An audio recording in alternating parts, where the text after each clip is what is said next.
itapon ang sugal upang hindi natin maiwasan nyo daw po ang pagsusugal sa ating daan. Kasi po, ipinagbabawal po ang sugal dito po sa may gilid ng daan.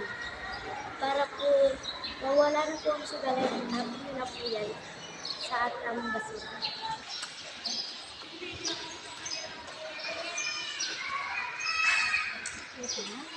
Pinagbabawal po dito yan ang purong barangay sa ating highway. Kasi po, ang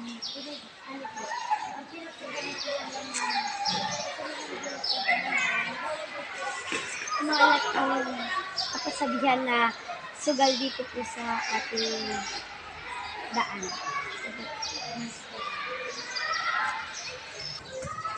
Uy, sugal tayo para kapag na mga tita, narinig po lahat ng sinabi nyo. Bawal po yun sa, ipinagbabawal po yun sa ating barangay na magsugal sa daan. Kasi po, nagagalit po ang puro barangay. Kasi po, ang ipinagbabawal po yun sa mga tao or sa mga nakakabata or kapwa mong tao. Ay, sorry po, Miss Sammy. Pagko na po kayo, huwag nyo na po ulitin ang inyong ginawa, ha?